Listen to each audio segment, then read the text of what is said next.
Hello, ladies and gentlemen. Good evening. Yeah, I know. Two in one day, right?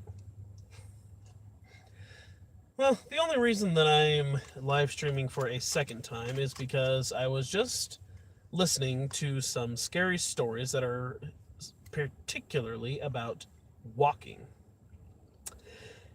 And, those stories actually kind of speak to me because back in the day, back in both a little bit in middle school, but mostly once it was in high school and a few years beyond, I did a lot of walking out in the neighborhood that I live in. Excuse me as I itch my nose here. It's all dirt roads and it's fairly easy walking. There aren't very many streetlights, so it's pretty dark, and it's actually a very interesting place to walk through. But these scary walking stories are about people getting picked up because they may have decided to accept a ride, or people being followed or stalked by either someone on foot or someone with a vehicle, different things like that. Well, one thing that I can say for myself and also somewhat for my friends is the simple fact that whenever we would go walking, we would always walk armed. Now, this doesn't necessarily mean that we were actually packing heat or anything. No, we didn't exactly walk around with a bunch of Glocks or Berettas or anything like that. We were poor kids that didn't exactly have a whole bunch of cash. I mean, we did walk around with stuff that looked kind of like that because we all had some airsoft in it. No, we would walk with, walking sticks. For a long time, I walked with a slingshot on me. I have had a blackthorn Irish walking stick, also known as a shillelagh, made by Cold Steel for many, many years. And I used to walk around with that almost exclusively once I had it, because that thing is, well, it even says in the description, it's virtually indestructible. So why not have something that won't break while you're using it, But I just wanted to go ahead and relay a couple of these stories that we have had in the past. I remember one in particular. There was this guy that lived with us for a short time, and his sister I dated back in high school. And this particular night, we were all said to be going out to our church that we went to at the time. Everyone there was super friendly. The preacher was awesome, and they were having a big youth lock-in event. Oh, yep, just checking. There's a small herd of about 6 head of deer out in the field I just passed. But anyway, we were set to be going into this big church lock-in because they had just got a brand new church built. It was awesome. Massive warehouse kind of area that was essentially like a gymnasium. A bunch of different rooms, obviously, because they had prayer groups and classrooms and things well, I don't know necessarily classrooms, but, for Bible study and things of that sort, they had that. Had a full out kitchen, had a couple of offices, had a basement, had, of course, the actual church room itself where everyone goes to listen to the preacher and, things of that sort. So it was a really nice church. But before any of that even happened, we went out to my place first to kind of get everyone gathered up, and we had a little time to kill, so we decided to go for a walk around the neighborhood that I lived in. And I'll say this much, as far as the guy and his sister, they were already a little bit out there, a little... I guess is kind of why I wanted being friends with them in the first place. But we had a couple of their friends along with us. I think it might have been the girl and her sister that he was dating at the time. For the sake of this story, we'll call him Jay, and we'll call his sister N. So Jay was there with his girlfriend and her sister, and I'm not going to lie, I had a big crush on her sister. She was very cute, very attractive. And I think we had a couple of other people, but I honestly can't quite remember at this point. It's been such a long time since it happened, and I haven't thought about it in so long. But anyway, we decided to go for a walk because Jay was always the one saying, I declare a walk. Get up off your butt and let's go. So me and him would typically get up. We'd each grab something to arm ourselves with, and we'd go for a walk. This night in particular, we had quite a few people with us, of course. It was me, Jay, and Jay's girlfriend and her sister, and one other person, I think. But we were walking around, and in the eastern section of our neighborhood, because we have quite a few streets out there, there's a house that I always called the Voodoo Man, because that property is so creepy. Let me give you a brief layout of that area. It had high up dirt mounds completely surrounding the perimeter, and had a whole bunch of really creepy trees growing out of it that were very unkempt. You know, they didn't get trimmed very often. There was quite a few dead branches sticking out of there that had, hanging from them, like ropes and plastic bags and trash, things of that sort. There were also a couple of statues hidden in there that looked a little bit like Native American items, kind of like the top of a totem pole, or some kind of a voodoo-esque looking things. As we were walking by there, I told the people we were walking with, "Oh, careful guys, that's where the Voodoo Man lives." And I gave them a brief rundown of it, because I can come up with something like that and make a story out of it. So of course I came up with a couple of things that weren't necessarily true, but every neighborhood has its own boogeyman. I guarantee that every single person out there watching, you have had some kind of a boogeyman in your hometown or neighborhood or something of that sort that all the kids used to talk about. Well, out where I live, it was that guy. And N, as well as J, but especially N, were real heavy into the occult. And N at least believed that she was either a witch or I can't remember which. I don't remember there's really a difference between the two, but she believed that she was one of them. I even helped them cast some spells around their house one time. But as we're walking and I'm telling them the story of the Voodoo Man, she of course starts going a little loopy, going, "Oh, I can feel his presence. He doesn't like the fact that we're walking near his home, that we're walking near his property." She starts going a little bit off like that, which I am finding hilarious. I'm finding it very amusing. And so we decide to walk past and keep moving. Well, as she's going on about this, saying that she needs to come up with something to bless us so that we're not cursed, suddenly a very blanket of fog rolls down the street directly in front of us, coming towards us.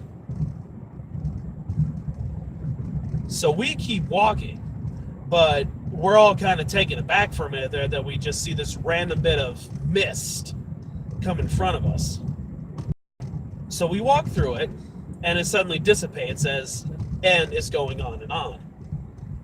Then, as we're walking, we look back, and the fog is now following us. And I'm not going to lie, at this point, I was starting to feel a little bit creeped out. I had made up a vast portion of what I said, but some of it still had truth because I was kind of a more secluded guy. He kind of stuck to himself, didn't really have many friends or anything that I knew of. And a couple more times, the fog kind of chased us, essentially, and we finally got back to the house, and then we wound up going to the church lock-in, which wound up being a lot of fun as well. But just the simple fact that I was telling that story to them, specifically to freak them out, and N starts going crazy with her Wiccan witch, religion stuff, whatever you want to call it. And then suddenly we literally have a fog chase us away from that area. I didn't realize how creepy of a story that was until I retold it, because it wasn't necessarily that creepy in It was creepy at the time, yes, but I laughed it off. But looking back on it now, very interesting how that wound up lining up like that.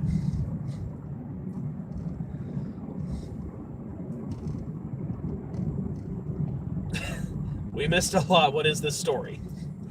Well, I'm talking about a time that me and a few people that I knew, for the sake of this story, we're calling the guy J and we're calling the girl N, his sister N.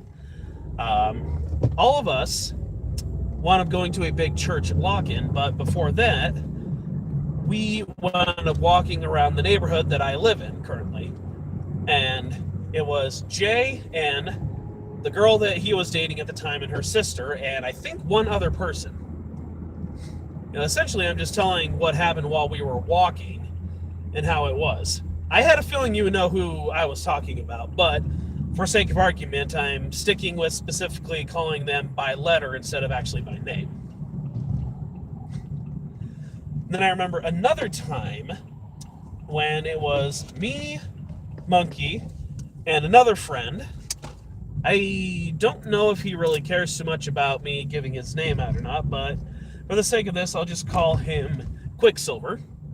I guarantee you know who I'm talking about, Alex. We were walking around the neighborhood at night. Big surprise there. And all three of us were armed in one way or another. I had my hockey stick. Quicksilver had... He had another walking stick of some kind, I think. And I don't remember what Monkey had. I think he had a slingshot or a rock. I just know who everyone is. Yeah, I figured. But this night was actually kind of...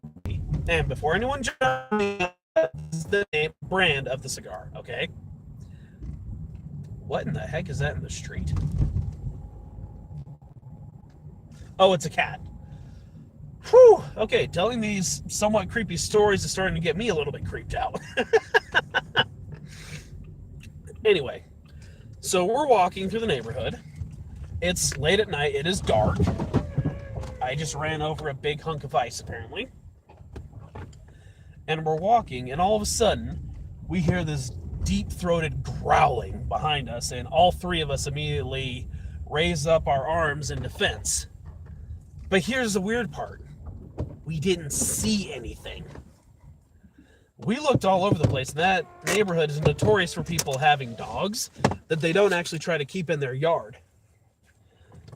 So needless to say, we were freaking out a little bit because we heard a very deep growl but couldn't see anything. And I'll be right back to finish this.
Oh, the plight of the pizza man. Pretty much.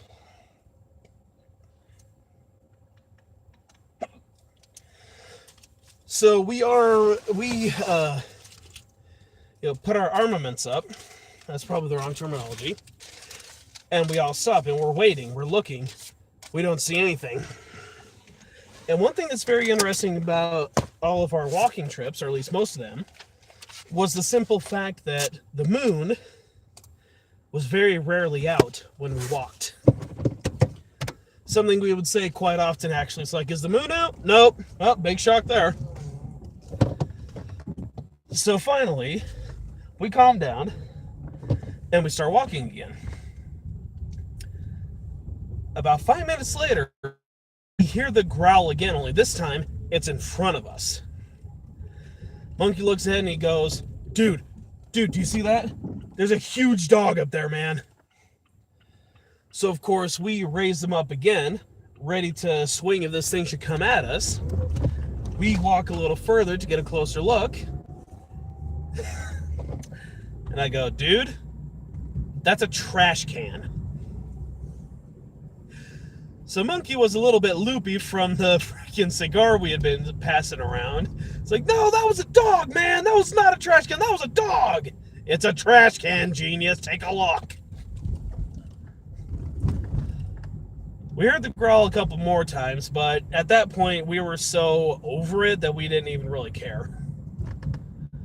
And then the last walking story that I'd like to leave you with is one that isn't necessarily scary, but rather amusing. Simply because it was freaking Monkey out royally. So Quicksilver, for the longest time, lived out in the same neighborhood I did. And he had a whole bunch of cats. And one of them was Lucky, and another one was Sammy. They were both black cats. Lucky, ironically enough, was completely black, whereas Sammy had a little white patch on his chest. You know, all very friendly cats, all really cool, but every now and then Sammy would essentially escort us down the street a little bit. Well, this night in particular, Sammy decided that he wanted to come with us almost all the way from Quicksilver's house to my house. But here's the really cool part about it, the part that was freaking Monkey out the most. We would look back and we saw Sammy walking along with us in the light from the very few street lights that are out there. So we're like, oh, hey, Sammy, how you doing? We keep walking, and then the next street light up ahead, all of a sudden, there's Sammy in front of us. So he's like, what the heck? How did he get there? What? That's a fast cat! So we keep walking. We get to the next street light. We don't see Sammy. We look back behind us. There he is sitting under the light of the street lamp. Just kind of looking at us like, it took you guys long enough. He's behind us at this point. Walking up again, and then once again, there appears Sammy under the street lamp in front of us. And Monkey is freaking out so bad at this point. He's just like, that's a demon cat! That cat ain't natural! It's like, dude, that's what cats are known for. So yeah, it was a lot of fun. If you guys would like to hear more of these stories from high school and a little bit beyond of what me and my friends used to do for the heck of it, let me know in the comments below or in the live chat if you're still here. Because I've got a lot of them and I would love to share them because we've had some pretty interesting tales, to say the least. But I'm going to go ahead and wrap this one up here. I just wanted to go ahead and get those stories out there while they were still fresh in my mind. And we're up to spook time. Yeah, that's accurate. That's pretty much it. Because Lord knows we've had some pretty creepy stories. Oh man, the stories I could tell about our old days of playing hide and seek at Mitch's house out there. Oh man, some of the hiding places we came up with. That was so much fun. So, anyway, thank you all, ladies and gentlemen, for joining me for the second time today. I'm not going to live stream anymore today, but I hopefully will be able to get a little bit of editing done tonight. But until next time, I will see you guys in the next video. As always, drive safe, stay safe, never stop learning. Jay in the tree and the fence post. Actually, that was Twitchy.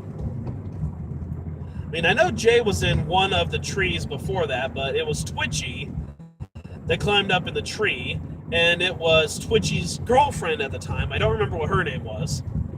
was the one who stood on the post in plain sight that no one could, that for whatever reason, no one found her. Okay,